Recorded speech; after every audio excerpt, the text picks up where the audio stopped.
அந்த 2 மாசமா நான் இங்கே ரொம்ப ஜாலியாக இருக்கேன்னு ஜாங் சொல்கிறாங்க. இப்போ அப்படியே கட் பண்ணால் ஜாங் கேப்டனை பார்க்க வராங்க.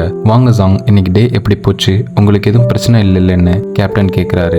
இல்லை கேப்டன், எந்த பிரச்சனையும் இல்லை, எனக்கு தேவையான வீடியோஸ் ஃபுட்டேஜ் எல்லாம் நான் எடுத்துட்டேன்னு ஜாங் சொல்கிறாங்க. சரி ஜாங், நாளைக்கு ஒரு இம்பார்ட்டன்ட் மிஷன் இருக்குது, உங்களுக்கு வேணும்னா நீங்களும் அங்கே வந்து உங்கள் ரிப்போர்ட்டுக்கு தேவையான ஃபுட்டேஜ் எல்லாம் எடுத்துக்கலான்னு கேப்டன் சொல்கிறாரு. கண்டிப்பாக வரேன். அங்கே ஒரு சோல்ஜர் பிளான்ஸுக்கு தண்ணி ஊற்றுறதை பார்க்குறாங்க. கேப்டன், எனக்கு அந்த வாட்டர் கொஞ்சம் கிடைக்குமா, நான் ஹேர் வாஷ் பண்ணிக்கிறேன்னு ஜாங் கேட்குறாங்க. ஓ, அந்த வாட்டரா, நாங்கள் அதை வச்சு ஃபஸ்ட்டு ரைஸை வாஷ் பண்ணுவோம், அப்புறம் தான் அதை பிளான்ஸுக்கு ஊற்றுவோன்னு கேப்டன் சொல்கிறாரு. அப்போ அதில் நிறைய நியூட்ரியன்ஸ் இருக்கும், எனக்கு அது கண்டிப்பாக வேணும் கேப்டன், நான் வேஸ்ட் பண்ண மாட்டேன்னு ஜாங் கேட்குறாங்க. கேப்டனும் சரி எடுத்துக்கங்கன்னு சொல்லிடுறாரு. ஜாங் தேங்க்ஸ் சொல்லிட்டு போகிறாங்க. இப்போ ஜாங் அந்த வாட்டரை வச்சு ஹேர் வாஷ் பண்ணும்போது உங்களுக்கு சீப்பு வேணுமான்னு ஒரு வாய்ஸ் கேட்குது. நம்ம ஜாங்கும் யாருன்னு திரும்பி பார்க்குறாங்க. பார்த்தா அது நம்ம ஜான் தான். அவரை பார்த்து அதிர்ச்சியில் அப்படியே ஸ்டன் ஆகி நிற்கிறாங்க நம்ம ஜாங். இப்போ அப்படியே கட் பண்ணால் ஜாங்குக்கு ஒரு டவலும் சீப்பும் தராரு. ஜாங்கும் அதை வாங்கிட்டு இவர் ஏன் இங்கே வந்திருக்காரு, இந்த விஷயம் ஷென்னுக்கு தெரியுமா இல்லை வேற எதுவும் பிரச்சனை நடந்துருச்சான்னு நம்ம ஜாங் யோசிச்சுக்கிட்டே இருக்காங்க. இப்போ நம்ம ஜாங் பதட்டமாக நிற்கிறத பார்த்து ஜான், இந்தாங்க கொஞ்சம் ஹாட் வாட்டர் குடிங்கன்னு கொடுக்குறாரு. நீங்கள் ஏன் இங்கே வந்தீங்கன்னு ஜாங் கேட்குறாங்க. நான் ஒரு வாலண்டியர், மக்களுக்கு ஹெல்ப் பண்ணுறது தான் என் டியூட்டி. நடுவில் ஒரு சின்ன பிரேக் எடுத்து தான் நான் சைனா வந்தேன், எனக்கு இங்கே முடிக்க வேண்டிய ஒர்க் நிறையா இருக்குன்னு ஜான் சொல்கிறாரு. அன்னைக்கு அந்த ரெஸ்டாரண்ட் ஜான் ஆரம்பிக்கிறாரு. நான் அந்த விஷயத்தை அப்போவே மறந்துட்டேன், சரி நான் இப்போ கிளம்புறேன்னு ஜாங் அங்கேருந்து கிளம்புறாங்க.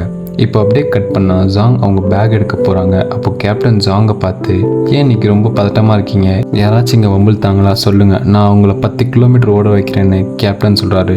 ஜாங்கும் அதெல்லாம் இல்லைன்னு சொல்லிட்டு போகலான்னு பார்க்குறாங்க. டக்குன்னு திரும்பி கேப்டன் கிட்ட, நீங்கள் நிஜமாவே அவங்கள 10 கிலோமீட்டர் ஓட வைப்பீங்களான்னு கேட்குறாங்க. கேப்டனும் ஆமான்னு சொல்கிறாரு. கட் பண்ண நெக்ஸ்ட் டே மார்னிங் ஜாங் ட்ரக்குக்கு வராங்க. நான் லேட்டாக வந்துட்டேனான்னு கேப்டனை பார்த்து கேட்குறாங்க. கேப்டனும் இல்லை, கரெக்ட் டைமுக்கு தான் வந்திருக்கீங்க, போய் ட்ரக்கில் ஏறி உட்காருங்கன்னு சொல்கிறாரு. ஜாங் ட்ரக்கில் ஏறலான்னு பார்க்கும்போது ஜான் கரெக்டாக வந்து அவர் கை கொடுத்து ஏற்றி விடுறாரு. பின்னாடியே நம்ம கேப்டனும் வந்து ஜான் எனக்கும் ஹெல்ப் பண்ணுன்னு கேட்குறாரு. ஜானும் சிரிச்சுக்கிட்டே அவருக்கும் கை கொடுக்குறாரு. இப்போ ட்ரக் கிளம்புது. ஜாங் ஸ்லிப் ஆகுறாங்க. நம்ம ஜான் அவங்கள கரெக்டாக பிடிச்சிடுறாரு. இப்போ நம்ம ஜாங் உட்காரத்துக்கு ஒரு கிளாத்தை கீழே விரிச்சு இதில் உட்காருங்கன்னு ஜான் சொல்கிறாரு. ஜாங்கும் தேங்க்ஸ் சொல்லிட்டு உட்காடுறாங்க. இப்போ அப்படியே கட் பண்ணால் எல்லாரும் மைண்ட்ஸ் இருக்கிற ஸ்பாட்டுக்கு வராங்க. ஜான் எப்படி ஏற்றி விட்டாரோ அதே மாதிரி மறுபடியும் இறக்கி விடுறாரு. எல்லாரும் நடந்து போயிட்டு இருக்கும்போது இங்கே ஏன் யாருமே இல்லைன்னு ஜாங் கேட்குறாங்க. இங்கே இருக்கிற அக்ரிகல்ச்சர் ஃபீல்ட்ஸ்லாம் கிரிமினல்ஸ் மைன் வச்சுட்டாங்க, அதில் கால் வச்ச சில ஃபார்மர்ஸும் இறந்து போயிட்டாங்க, ஸோ அதனால இமீடியட்டாக அவங்க எல்லாரையும் வேற இடத்துக்கு ஷிஃப்ட் பண்ணிட்டோன்னு ஜான் சொல்கிறாரு.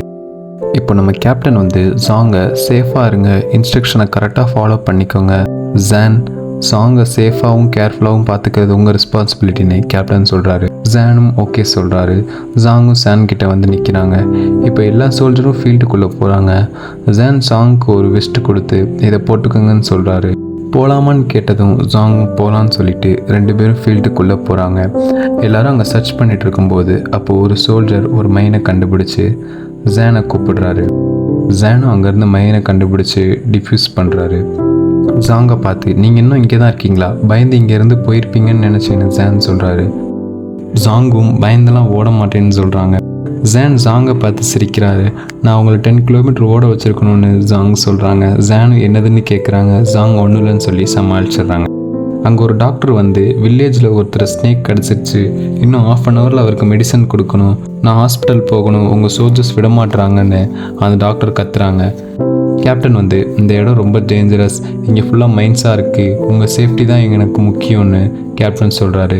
நீங்கள் உங்கள் டியூட்டியை பார்க்குறீங்க, நானும் என் டியூட்டியை பார்க்கணும் இல்லைன்னு டாக்டர் கேட்குறாங்க. நான் போய் மெடிசன் எடுத்துகிட்டு வரேன், நான் வேகமாக போயிட்டு வந்துடுவேன்னு ஜான் சொல்கிறாரு. டாக்டரும் அந்த மெடிசனோட நேமை எழுதி தராங்க. ஜான் அங்கேருந்து கிளம்புறாரு. இப்போ நம்ம ஜாங்கும் டாக்டரும் பேசிக்கிறாங்க. நீங்கள் ரிப்போர்ட்டர் தானே, உங்கள் ஷோஸ்லாம் பார்த்துருக்கேன், எனக்கு பிடிக்கும்னு டாக்டர் சொல்கிறாங்க. தூரத்தில் ஒரு பாம் பிளாஸ்ட் ஆகுது. ஜானுக்கு ஏதாச்சும் ஆயிருக்குமோன்னு பயப்படுறாங்க. ஆனால் ஜான் சேஃப்டியாக வந்து மெடிசனை தராரு. டாக்டரும் தேங்க்ஸ் சொல்லிட்டு கிளம்பிடுறாங்க. இப்போ அப்படியே கட் பண்ணால் எல்லோரும் சிட்டிக்கு வராங்க. அங்கே 2 சின்ன பசங்களை பார்க்குறாங்க. அதில் ஒரு பொண்ணு ஜாங் ஆல்ரெடி மீட் பண்ணியிருக்காங்க.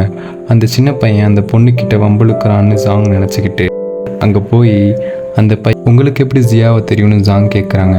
அந்த பொண்ணோட டாக் செத்து போச்சு, ஸோ நான் ஜியாவுக்கு ஒரு டாகை கிஃப்டாக கொடுத்தேன், அப்படி தான் எனக்கு சியாவை தெரியும்னு ஜான் சொல்கிறாரு. அப்புறம் என்னாச்சுன்னு ஜாங் கேட்குறாங்க. அப்புறம் நான் ஒரு மிஷினுக்கு போனேன், அங்கே ஒரு அன்லக்கி பர்சன் லேண்ட்மைனில் காலை வச்சிட்டாங்கன்னு ஜான் சொன்னதும் ஜாங்கும் அதை கேட்டு சிரிக்கிறாங்க. இப்போ அப்படியே கட் பண்ணால் ஜாங் கேப்டனை பார்த்து நான் உங்களை இன்டர்வியூ எடுக்கணும்னு கேட்குறாங்க. கேப்டன் என்னை விட ஜான் நல்லா ரெஸ்பான்ஸ் பண்ணுவார், நீங்கள் வேணால் ஜானை இன்டர்வியூ எடுங்கன்னு சொல்லிட்டு அங்கேருந்து எஸ்கேப் ஆகிடுறாரு. இப்போ ஜாங் இன்டர்வியூக்கு தேவையான எல்லாம் செட் பண்ணுறாங்க. ஸ்டார்ட் பண்ணலாமான்னு ஜானை பார்த்து கேட்குறாங்க. ஒரு நிமிஷம், நான் இப்போ கேமராவை பார்த்து பேசவா இல்லை உங்களை பார்த்து பேசவான்னு ஜான் கேட்குறாரு. உங்கள் இஷ்டம்னு ஜாங் சொல்கிறாங்க. சரி, நான் உங்களை பார்த்தே பேசுகிறேன்னு சொல்கிறாரு. இன்றைக்கி மிஷினை பற்றி சொல்லுங்கன்னு ஜாங் கேட்குறாங்க. ஜானும் எந்த நர்வஸும் இல்லாமல் அவர் ஸ்டைலில் ரொம்ப கிளியராக மிஷினை பற்றி எக்ஸ்பிளைன் பண்ணுறாரு. இன்டர்வியூவை சக்ஸஸ்ஃபுல்லாக முடிச்சிட்டார் நம்ம ஜான். நான் உங்களை ஒரு கேள்வி கேட்கலாமான்னு ஜான் கேட்குறாரு. ஜாங்கும் கேட்க சொல்கிறாங்க. உங்கள் ஆஃபீஸ்லேருந்து உங்களை மட்டும்தான் இந்த கண்ட்ரிக்கு அனுப்புனாங்களான்னு ஜான் கேட்குறாரு. இல்லை, என் கூட இன்னும் 2 பேரும் தான் அனுப்புனாங்க. அவங்க இந்த இடம் ரொம்ப டேஞ்சரஸ்ன்னு சொல்லிட்டு போயிட்டாங்க. ஸோ அதனால் எல்லா வேலையும் நானே பார்த்துக்கிறேன்னு ஜாங் சொல்கிறாங்க. ஜானும் சிரிச்சுக்கிட்டே சரி எனக்கு ஒர்க் இருக்குது, நான் இப்போ இங்கேருந்து கிளம்புறேன்னு சொல்லிட்டு கிளம்புறாரு. ஸோ இதோட எபிசோடு 3 முடியுது.